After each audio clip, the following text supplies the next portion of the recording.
Subscribe channel Truth.id dan aktifkan lonceng notifikasi untuk mendapatkan informasi seputar live streaming dan video khotbah terbaru. Posisi tombol subscribe berada di kanan atas channel kami dan jangan lupa nyalakan loncengnya.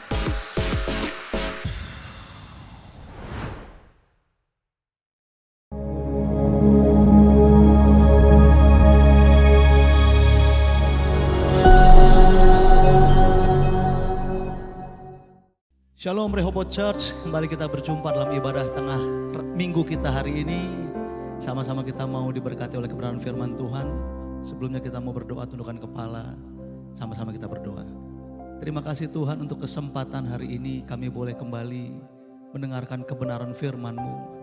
Sebelum kami mendengarkan firman Tuhan, biar Engkau menikmati pujian penyembahan kami. Terlebih dari itu nikmatilah hidup kami ya Tuhan. Ini kami, ini hidup kami, ini kehausan kami akan Engkau. Dalam nama Tuhan Yesus kami berdoa. Amin. Kalau saat ini kami datang di hadapan-Mu Tuhan, dalam hadirat-Mu yang kudus, sembunyikan kami dalam hadirat-Mu yang kudus, supaya kami dapat menikmati dan dinikmati oleh Engkau. Ini kami Tuhan. Sembunyikan ku dalam hadirat-Mu,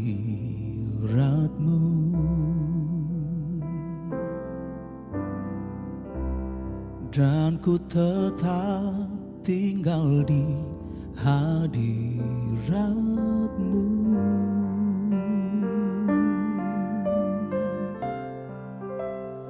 Engkau perlindungan, gunung batu pertolonganku. Ku taruh segenap hidupku dalam naungan-Mu.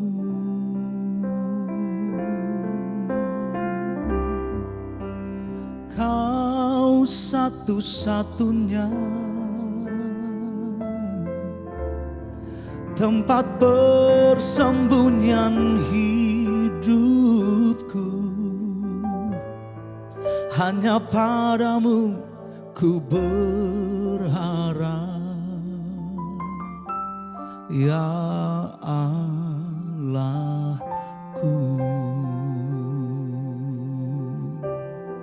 Sembunyikanku dalam hadirat-Mu yang kudus, ya Bapa-Ku. Sembunyikanku dalam hadirat-Mu, dan ku tetap tinggal di hadirat-Mu.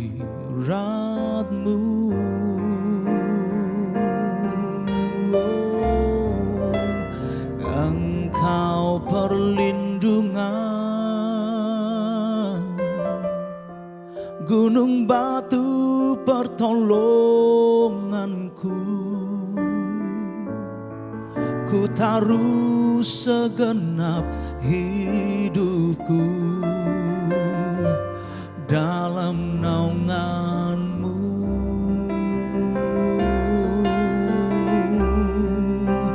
Kau satu-satunya tempat persembunyian hidupku. Hanya padamu ku berharap, ya Allahku. Ku sembah Kau, ku sembah Kau, ku sembah Kau. Allah Bapa kami yang maha mulia, ku sembah Kau, ku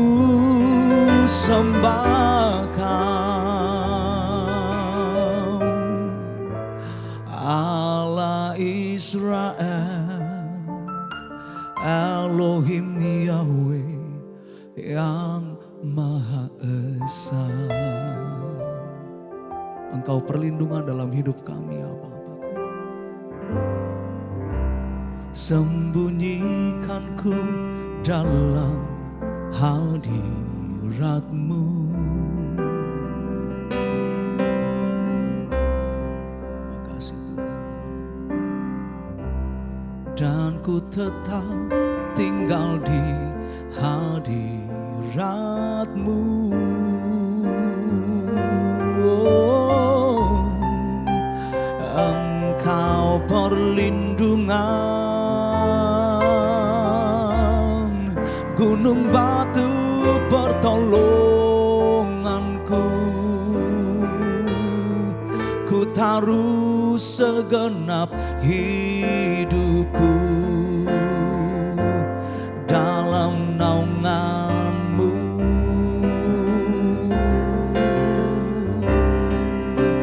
Kau satu-satunya tempat persembunyian hidupku. Hanya padamu ku berharap, ya Allah. Ku sembah Kau, ku sembah Kau, ku sembah Kau, ku sembah Kau, Allah Bapa kami yang Maha mulia. Oh, ku sembah Kau, ku sembah Kau, Allah Israel, Elohim Yahweh yang Maha Esa.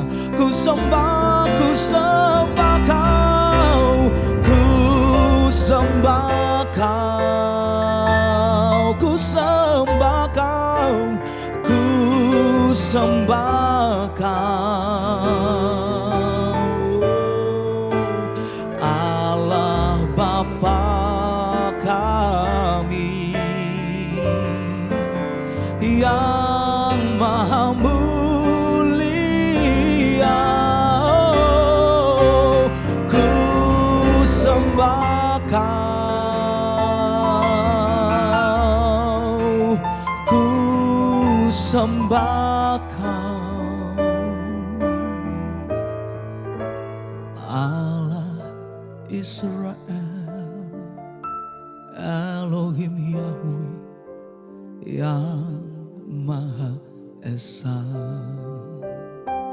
Allah Israel, Allah Israel, Elohim Yahweh yang Maha Esa. Allah Israel, Allah Israel, Elohim Yahweh yang Maha Esa.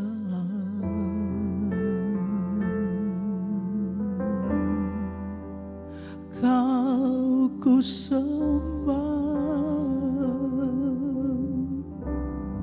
seumur hidupku, hanya menyembah-Mu. Oh, kami bawa hidup kami menyembah-Mu, mengejar hadir-Mu dalam hidupku. Kami habiskan waktu-waktu kami bersama-Mu, ya Bapa, dalam hadirat-Mu, menikmati-Mu, bersama Engkau dinikmati dan menikmati Engkau sampai habis.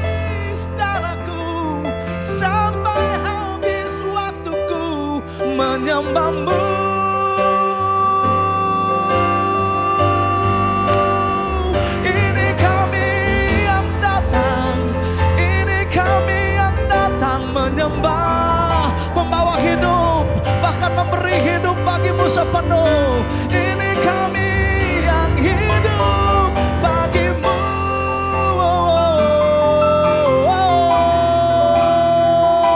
Tiada yang kami dapat banggakan selain Engkau dalam hidup kami. Bahkan semua pencapaian kami, semua karena kemurahan-Mu bagiku, ya Allahku.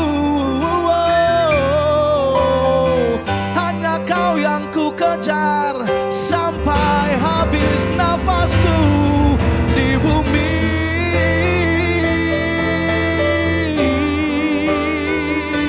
Kau yang ku kejar, ya Bapa. Tidak ada yang kami dapat banggakan selain Engkau. Bahkan pencapaian-pencapaian kami pun Tuhan, itu semua karena kemurahan-Mu, sehingga Engkau mengizinkan kami untuk menggapainya bersama.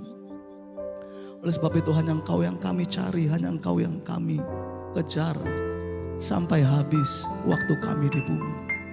Sampai kami menutup mata dan berjumpa dengan Engkau di keabadian, ya Bapa. Ini rindu kami Tuhan. Sampai menutup mata, sampai nanti di surga, ku tetap tinggal di hadirat-Mu.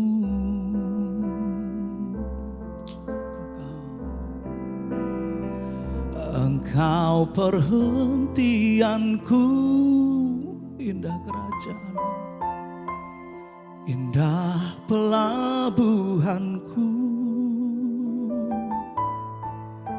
Selamanya ku hidup di hadirat-Mu sampai menutup mata. Oh, sampai menutup mata,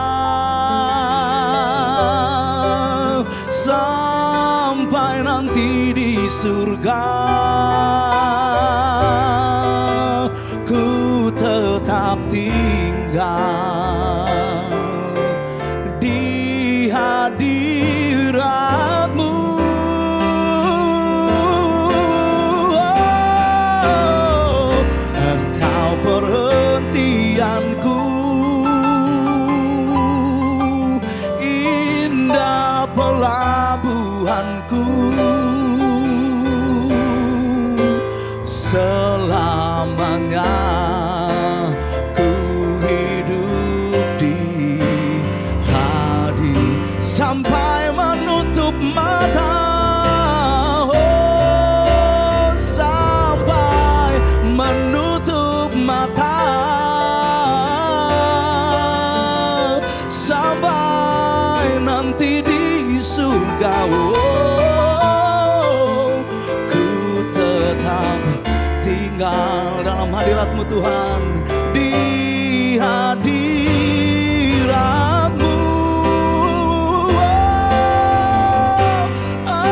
Engkau perhentianku, indah pelabuhanku. Selamanya ku hidup di hadirat-Mu.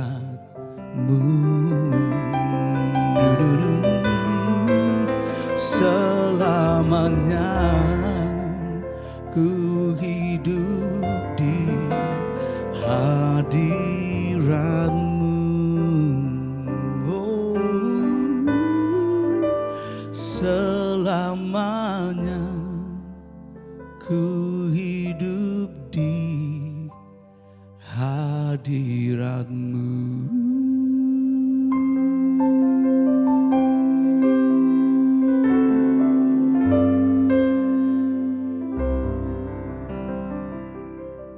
Bersatu di dalam doa. Bapa di sorga, kami rindu mendengarkan suara-Mu. Mari berbicaralah, sampaikanlah isi hati-Mu. supaya kami boleh menangkap pesan-Mu yang berasal dari isi hati Bapa di sorga. Terima kasih Tuhan, kami sambut firman-Mu di dalam nama Tuhan Yesus Kristus. Haleluya. Amin. Bapak Ibu Saudara yang dikasihi oleh Tuhan, di dalam Injil Lukas pasal yang kedua, ayat yang ke-13 dan ayat yang ke-14 dikatakan demikian. Dan tiba-tiba tampaklah bersama-sama dengan malaikat itu sejumlah besar bala tentara sorga yang memuji Allah. Katanya, kemuliaan bagi Allah di tempat yang maha tinggi dan damai sejahtera di bumi di antara manusia yang berkenan kepadanya. Nah saudara yang dikasihi oleh Tuhan, menarik kalau kita memperhatikan khususnya di ayat yang ke-14. Bahwa damai sejahtera di bumi yang merupakan isi lirik dari pujian. Lirik dari lagu yang dikumandangkan, yang dinyanyikan oleh para malaikat. Sejumlah besar bala tentara surga yang memuji Allah. Dikatakan bahwa damai sejahtera di bumi ini diikuti atau didahului oleh kemuliaan bagi Allah di tempat yang maha tinggi. Jadi sekali lagi damai sejahtera di bumi ini mengikuti atau didahului oleh kemuliaan bagi Allah di tempat yang maha tinggi.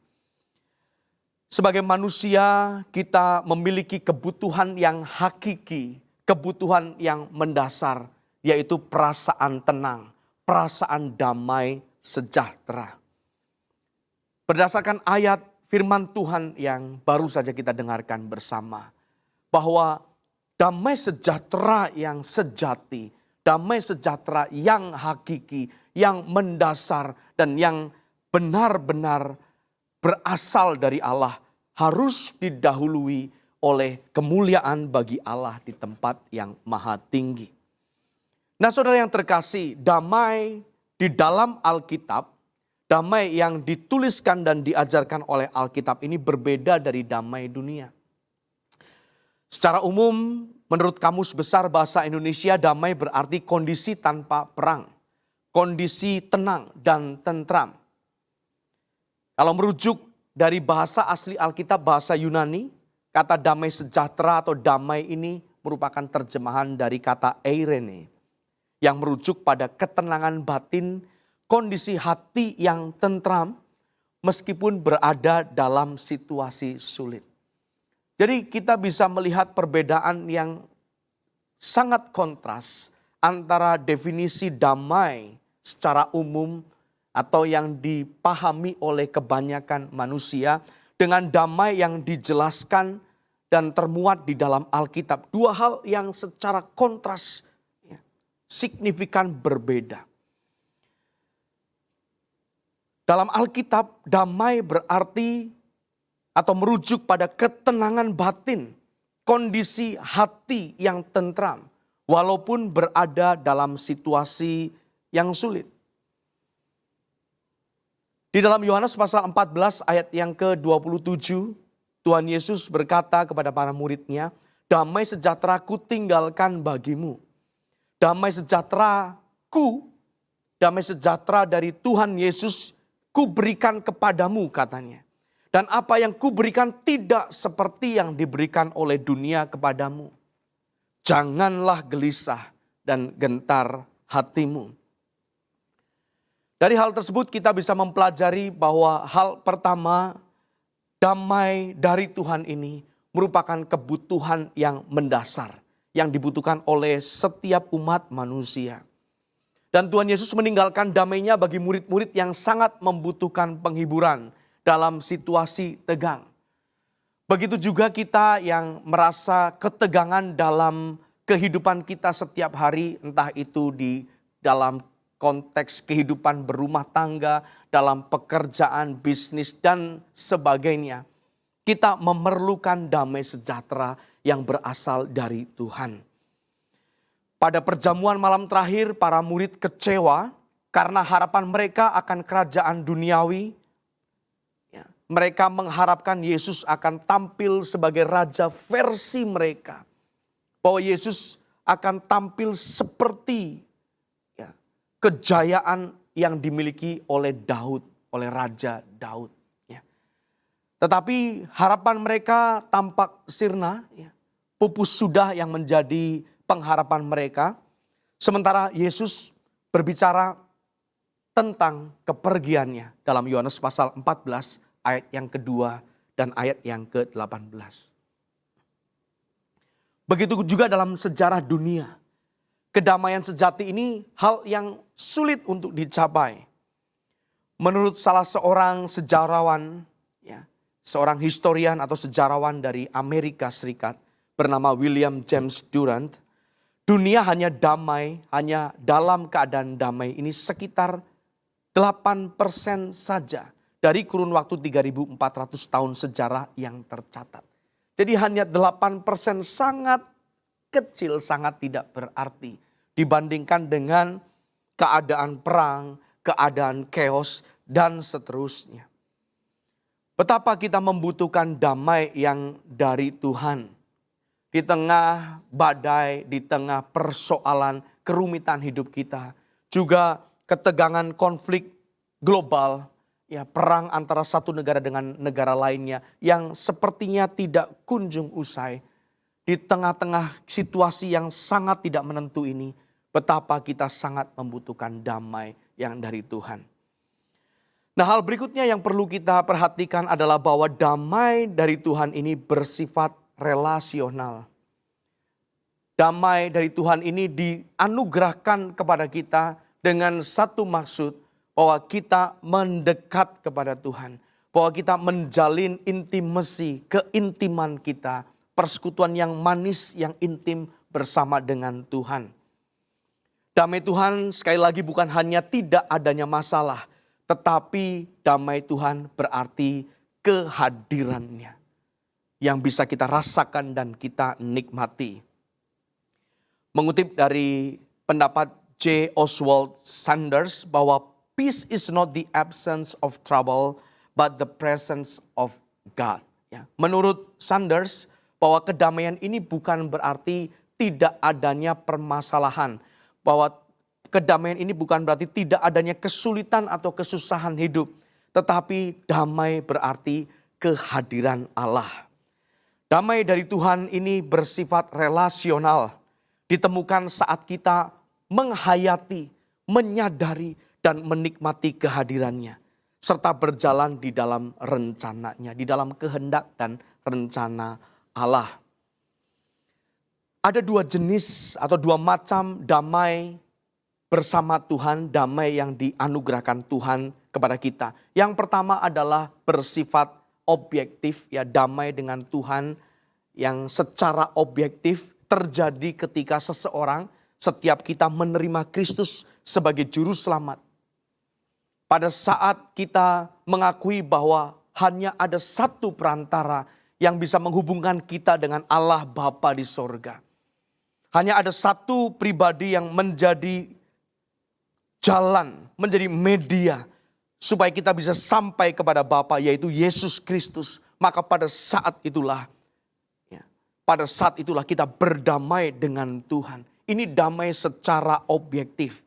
Kita menyadari bahwa permusuhan, bahwa tadinya perseteruan kita dengan Tuhan diubah menjadi perdamaian dengan Tuhan. Terjadi rekonsiliasi atau perbaikan hubungan antara kita dengan Allah.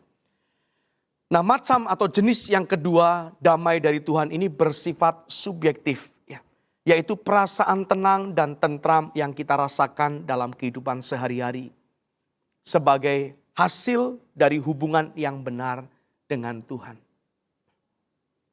Kalau kita menjumpai Tuhan secara nyata, bukan hanya fantasi, bukan hanya ilusi, bukan hanya perasaan saja, tetapi secara real, secara konkret kita benar-benar mengalami perjumpaan face to face dengan Allah, head to head dengan Tuhan. Maka sebagai buahnya kita akan merasakan ketentraman, merasakan ketenangan yang hanya dapat kita peroleh di dalam Tuhan. Di dalam Injil Matius, Tuhan Yesus berkata, "Marilah kepadaku, datanglah kepadaku, hai yang letih, lesu dan berbeban berat. Aku akan memberikan engkau anapauso, memberikan engkau peristirahatan, memberikan engkau perhentian, memberikan engkau damai sejahtera. Hanya di dalam Tuhan, hanya ketika kita berjumpa dengan Allah, mengalami perjumpaan dengan Allah, ketenangan itu bisa kita miliki dan kita nikmati. Kalau Allah hidup, dan memang amin, dia adalah pribadi yang hidup, temuilah dia, jumpailah dia, alami perjumpaan yang nyata dengan Tuhan.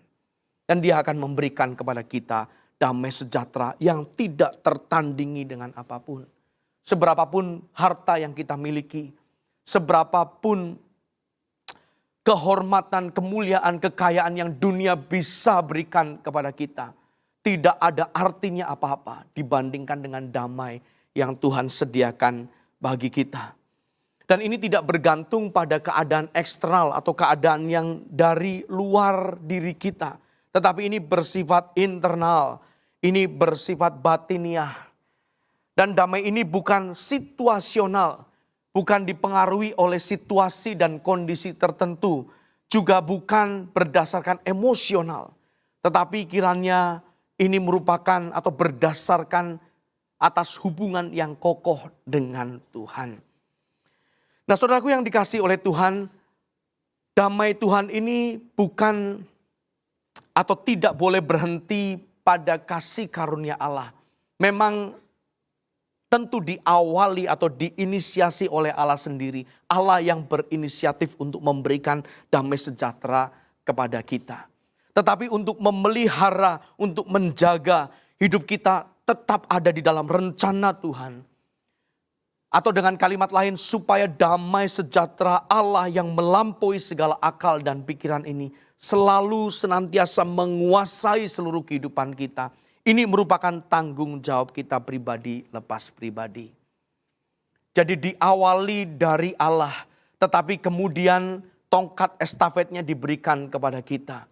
Kita harus menjalani, kita harus menjaga relasi kita dengan Tuhan sebagai bentuk tanggung jawab kita di hadapan Tuhan. Sebagai bukti konkret bahwa kita mencintai Dia, bahwa kita mengasihi Dia dan rela mengabdi hanya kepada Tuhan. Maka pernyataan atau kalimat, Bapa aku mengasihi engkau, Tuhan aku mencintai engkau, Tuhan aku rela mengabdi kepadamu, aku dedikasikan seluruh hidupku hanya untuk melayanimu. Jalan hidupku ke depan hanya untuk melayanimu Tuhan. Bukan hanya pada saat kita menyanyikan lagu pujian di gereja ataupun di tempat-tempat lain di luar gereja. Tetapi dalam keseharian kita, pertaruhannya adalah pada saat kita berhadapan dengan orang lain. Pada saat kita diperhadapkan pada situasi yang sulit. Pada suasana yang menggoda kita. Merangsang kita. Memancing keluar manusia-manusia lama kita. Kodrat dosa kita. Kita diperhadapkan pada pilihan apakah kita memilih untuk mengentertain kedagingan kita. Sifat-sifat atau kodrat dosa, kodrat dunia ini. Ataukah kita memilih dan hanya memilih Tuhan saja. Aku hanya memilih engkau. Aku hidup hanya untuk menyenangkanmu. Aku hidup hanya untuk memuliakanmu. Ini sepenuhnya menjadi tanggung jawab kita. Jangan kita berbangku tangan, jangan kita bersantai-santai. Selagi kita masih memiliki kesempatan, kita harus bekerja keras mencari perkenanan Tuhan. Dan hanya orang-orang yang mencari kerajaan Allah lebih dari segalanya. Seperti tertulis dalam Matius pasal 6 ayat yang ke-33. Tetapi carilah dahulu kerajaan Allah dan kebenarannya. Maka semuanya itu akan ditambahkan kepadamu. Hanya orang-orang yang mengedepankan, yang mengutamakan, memprioritaskan kerajaan Allah lebih dari segalanya. Bahkan menjadikan Tuhan dan kerajaannya sebagai satu-satunya bisnis, satu-satunya kepentingan hidupku. Hanya orang-orang seperti inilah yang layak untuk dianugerahi damai sejahtera yang dari Allah. Terlepas dari kesulitan dunia yang dihadapinya, terlepas dari permasalahan yang menekan dan menjerat kehidupan orang tersebut, dia akan tetap bersukacita dan bersyukur karena damai sejahtera Allah senantiasa memimpin kehidupan orang ini. Orang-orang seperti ini akan selalu berkata kepada orang-orang yang menyapanya, menanyakan kabarnya, bagaimana kabarmu? Dengan jawaban, puji Tuhan, bisa dilewati bersama dengan Tuhan. Semua bisa dilewati bersama dengan Tuhan. Ini ciri-ciri dari orang yang hidup di dalam damai sejahteranya Tuhan. Sebagai orang percaya, orang Kristen, kita harus mengutamakan kedamaian dari Tuhan. Damai sejahtera yang berasal dari Allah lebih daripada kedamaian sementara yang ditawarkan oleh dunia. Damai sejahtera yang bersifat fana, bersifat sementara karena suatu saat akan usang dan akan kita tinggalkan. Hanya damai yang dari Allah bersifat abadi dan kekal. Oleh karena itu kita harus menyadari kedamaian yang sejati. Harus menyadari bahwa damai dari Tuhan ini tidak muncul dari fantasi ataupun emosi yang sesaat, tetapi dari dasar yang kuat di dalam Kristus. Damai yang Yesus janjikan dan yang diberikan oleh Tuhan Yesus kepada kita bukanlah tanpa konflik, tetapi tentu ada tantangan di dalamnya. Di dalam Matius pasal 10 ayat yang ke-34 sampai ayat yang ke-39, di sana dijelaskan bahwa mengikuti Kristus berarti mungkin terjadi atau adanya pemisahan. Ada yang harus dipisahkan dari kehidupan kita, bahkan termasuk di dalam keluarganya. Karena damai yang Yesus tawarkan tidak tergantung pada kesesuaian kita dengan dunia ini. Tetapi bagaimana kita berkesesuaian dengan pikiran dan kehendak dan rencana Tuhan di dalam kehidupan kita. Nah, apa manfaatnya? Mengapa kita harus memfokuskan diri kita, mengutamakan damai yang dari Allah lebih dari segalanya? Karena kita mengingat dan kita harus memegang di dalam hati kita bahwa Yesus pasti akan datang kembali untuk kedua kalinya. Dan dia datang bukan lagi sebagai bayi yang tergeletak di palungan, bayi yang terlihat lemah tidak berdaya, yang membutuhkan pertolongan orang lain. Tidak lagi demikian. Itu sudah terjadi 2000 tahun yang lalu. Tetapi kedatangan Tuhan Yesus kedua kalinya dengan penuh kemuliaan, disertai oleh segenap bala tentara Allah. Seluruh malaikat Tuhan akan mengiring menyertai kedatangannya kedua kali. Dan pada saat itu terjadi, setiap lutut akan bertekuk lutut. Dan setiap lidah akan mengaku Yesus Kristus adalah Tuhan bagi kemuliaan Allah Bapa.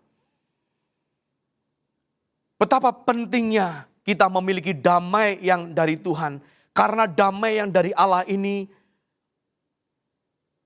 menjadi persiapan bagi masing-masing kita untuk menyongsong kehidupan yang akan datang. Untuk menyongsong dunia yang baru. Bukan untuk dunia yang saat ini mengalami pergolakan. Rumah kita bukanlah di bumi ini. This world is not our home. Bumi ini bukanlah hunian kita yang sebenarnya. Tetapi hunian kita yang sejati adalah di belakang langit baru. Di langit yang baru dan bumi yang baru. Tuhan tidak menjanjikan damai dengan kestabilan dunia ini. Melainkan dengan persiapan untuk zaman yang baru. Dan hanya orang-orang yang terbiasa, orang-orang yang menjaga hidup berkenan kepada Tuhan, atau hidup di dalam damai sejahtera Allah yang siap untuk menyongsong kedatangan Kristus kedua kalinya. Betapa pentingnya damai yang dari Tuhan ini. Nah, menjadi pertanyaan kita berikutnya, bagaimana Atau apa yang harus kita lakukan? Syarat apa untuk memiliki damai dari Tuhan ini? Mengacu dari Yohanes pasal 14 ayat yang ke-27 tadi, saya akan bacakan sekali lagi Yohanes 14 ayat 27. Damai sejahtera ku tinggalkan bagimu, damai sejahtera ku berikan kepadamu, dan apa yang ku berikan tidak seperti yang diberikan oleh dunia kepadamu. Janganlah gelisah dan janganlah gentar hatimu. Syarat yang pertama untuk kita bisa memiliki damai yang dari Tuhan, yaitu kita harus merasakan kehadiran Tuhan di dalam hidup secara nyata. Jumpai Tuhan, alamilah Tuhan. Kalau dukun-dukun bisa bercengkrama, bisa bercakap-cakap, ya bisa berinteraksi dengan apapun namanya itu ya, dengan kuasa kegelapan, dengan ya apapun sebutannya. Gitu. Dukun-dukun bisa mengalami roh-roh kegelapan secara nyata. Maka lebih dari itu kita sebagai anak-anak Allah, sebagai orang-orang yang percaya kepada Tuhan, harus lebih dari mereka dalam hal mengalami Tuhan. Dia pribadi yang nyata, lebih nyata dari apapun yang bisa kita pikirkan. Karena dia pribadi yang nyata, pribadi yang benar-benar real, jumpai dia secara konkret dalam keseharian hidup kita. Karena semakin kita dekat dengan Tuhan, disitulah kita akan semakin mengalami damai yang sejati dari Tuhan. Nah, hal yang kedua, syarat yang harus kita miliki untuk kita dikuasai oleh damai dari Tuhan, yaitu kita harus membebaskan diri dari segala keinginan duniawi. Di dalam Injil Lukas dikatakan bahwa barang siapa yang tidak melepaskan diri dari segala kepunyaannya, maka orang-orang seperti ini tidak layak menjadi murid Kristus. Kalau kita mau dimuridkan oleh Tuhan Yesus, kalau kita rindu menjadi anak-anak kesukaan Bapa di sorga, kalau kita rindu dan kita bersedia berjuang untuk menjadi serupa dengan Kristus, sempurna seperti Bapa di sorga adalah sempurna. Lepaskan diri kita dari segala keinginan-keinginan duniawi. Baik itu keinginan mata, keinginan daging, dan juga keangkuhan hidup. Karena dunia ini beserta dengan segala keinginannya sedang lenyap. Sedang menuju kepada kebinasaannya. Tetapi orang-orang yang menantikan kedatangan Tuhan, dia akan terpelihara selama-lamanya di dalam damai sejahtera Allah. Jadi yang pertama, kita harus merasakan kehadiran Tuhan dalam hidup secara nyata. Jumpai dan mengalami Tuhan. Dan yang kedua adalah kita bebas dari segala keinginan duniawi. Hal yang ketiga, selalu kita mengingat bahwa hidup di dunia ini hanyalah sementara. Kita harus fokus memindahkan hati kita pada kehidupan kekal kita di sorga. Setelah kita melepaskan dari segala ikatan dengan dunia ini, kita melepaskan diri dari seluruh keinginan duniawi. Kita alihkan fokus kita pada kekekalan, miliki perspektif kekekalan, sudut pandang kekekalan. Sadari selalu bahwa hidup di dunia ini hanya sementara. Hidup kita yang sebenarnya nanti di belakang langit baru, yaitu di langit yang baru dan bumi yang baru. Fokus pada kehidupan kekal di sorga. Dan yang terakhir, menjalani hidup dengan kesadaran bahwa kapan saja bisa menjadi hari terakhir kita. Selalu kita bertanya kepada diri kita dan kepada Tuhan, dan jawablah dengan jujur, bagaimana bila hari ini adalah hari terakhirku? Apa yang akan saya lakukan jika hari ini adalah hari terakhir saya hidup? Jika ini adalah kesempatan terakhir untuk membuktikan cinta kita kepada Tuhan, apa yang harus kita lakukan, kita kerjakan dengan giat. Jangan biarkan kita dibebani, ya, diri kita dibebani dengan masalah-masalah duniawi ini. Miliki hanya satu permasalahan yang kita anggap masalah cuma satu, yaitu apabila kita berdosa. Yang kita hindari ya dari diri kita adalah jangan sampai aku berdosa. Jangan sampai aku berbuat hal-hal yang mendukakan hati Tuhan. Jangan sampai aku melukai perasaan Tuhan. Karena hanya itulah masalah kita satu-satunya. Dengan cara demikian kita baru benar-benar siap untuk menantikan kedatangan Tuhan kedua kali. Jadi hal yang terakhir, sadari bahwa kapan saja bisa menjadi kesempatan terakhir kita hidup di muka bumi ini. Ada 4 syarat untuk memiliki damai dari Tuhan. Berdasarkan Yohanes pasal 14 ayat yang ke-27 tadi. Yang pertama, merasakan kehadiran Tuhan dalam hidup secara nyata. Lalu bebaskan diri dari keinginan duniawi. Dan ingatlah bahwa hidup di dunia ini sementara. Lalu yang terakhir, jalani kehidupan dengan takut dan gentar di hadapan Tuhan. Seakan-akan hari ini adalah hari terakhir kita hidup. Dengan menjalani hal-hal ini, maka damai sejahtera Allah akan dilimpahkan pada kehidupan kita. Sebagai kesimpulan, damai dari Tuhan adalah unik, sangat kontras berbeda dengan damai yang ditawarkan oleh dunia. Dan damai dari Tuhan ini hanya diberikan kepada orang-orang yang hidup sesuai dengan kehendak dan rencana Allah. Damai ini tidak bergantung pada situasi dunia, tetapi pada pengharapan akan langit baru dan bumi yang baru. Dengan hidup memiliki karakter Kristus, mengenakan karakter Kristus dalam hidup kita, dan melepaskan diri dari keinginan duniawi, kita bisa merasakan damai sejahtera Tuhan yang memenuhi hati kita sepenuhnya. Amin.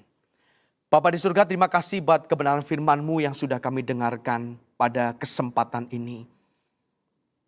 Biarlah benih firman-Mu yang tertanam dalam hati kami, Engkau meteraikan dengan kuasa Roh Kudus, yang memampukan kami untuk bukan hanya menjadi pendengar-pendengar, tapi kami bisa melakukan firman-Mu dalam kehidupan kami setiap hari. Mampukan kami untuk hidup senantiasa menyenangkan hati-Mu, sehingga damai sejahtera Allah yang melampaui segala akal dan pikiran senantiasa menguasai hidup kami setiap hari.